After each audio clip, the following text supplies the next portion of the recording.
अतः पृच्छामि संसिद्धे योगिनां परमं गुरुं पुरुषस्य येह यत् कार्य म्रियमाणस्य सर्वथा। ये भागवत जी के प्रथम स्कंद के 19वें अध्याय का 37वां श्लोक है। इसमें परीक्षित जी सुखदेव जी महाराज से पूछ रहे हैं कि आप आत्म स्वरूप में स्थित रहते हैं, योगियों में अग्रगण्य हैं, गुरुओं में परम गुरु हैं, ऐसा जान करके मैं आपसे पूछता हूँ कि लोगों के लिए और मरण धर्मा लोगों के लिए और शीघ्र मरण धर्मा लोगों के लिए इस जगत में कल्याण का कौन सा ऐसा कार्य है जिसके द्वारा वो अपना कल्याण कर सके। ये बहुत महत्वपूर्ण श्लोक इसलिए भी है क्योंकि इसमें जीव के कार्यों का पूरा पूरा चरित्रण किया गया है। तो इसमें सुखदेव जी महाराज परीक्षित जी से कहते हैं कि अर्चनम बंदनम दास्य सख्य आत्मनिवेदनम कीर्तनम आदि जो 9 भक्ति के मार्ग हैं, उन्हीं मार्गों पर चल करके जीव भगवान तक पहुंच सकता है। और इसके लिए किसी को भी अपना विवेक नहीं खोना चाहिए कि इतने कम समय में हम कैसे ये चरम लाभ प्राप्त कर सकते हैं। वो इसके लिए खटवांग जी महाराज का उदाहरण देते हैं। कहते हैं कि उन्होंने तो 48 घंटे में अपना परम कल्याण किया, तुम्हारे पास तो अभी 7 दिन बाकी है।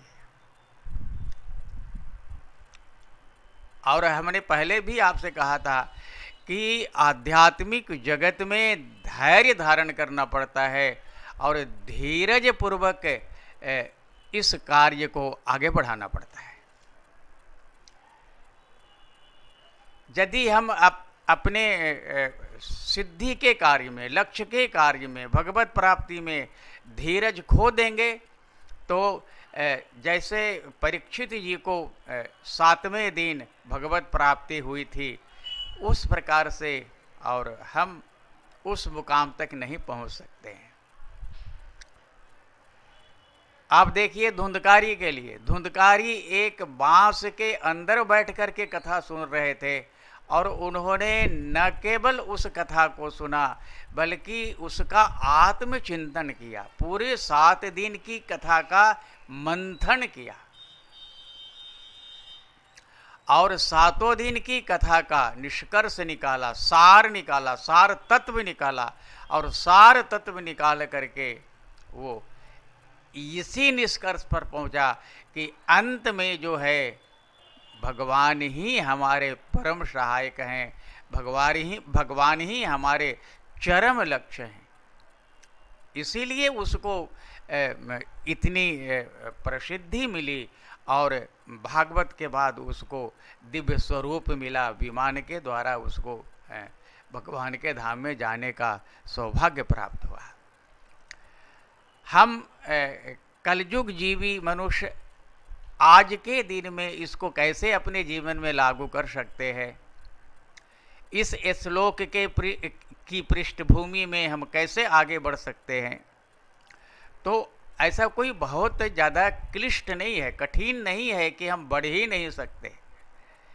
केवल एक अपने मन में बिठा लेना है कि हमारा जो ये यहाँ आने का उद्देश्य है, सार तत्व है, वो क्या है।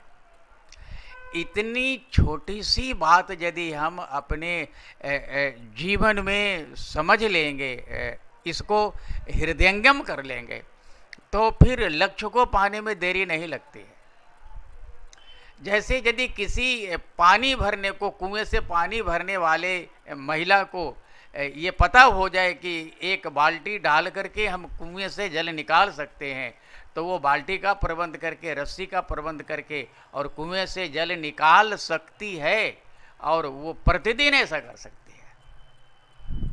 ऐसे ही हम जीवों को यदि ये पता हो जाए कि भगवान तक पहुँच करके ही हम अपने मनुष्य जीवन के और चरम लक्ष्य को प्राप्त कर सकते हैं, तो यदि ऐसा मन कर्म वचन से इसको अपने जीवन में तय कर ले, उतार लें, तो हम निश्चित रूप से भगवान के शरण में जा सकते हैं, उनके अभय चरण कमलों को प्राप्त कर सकते हैं।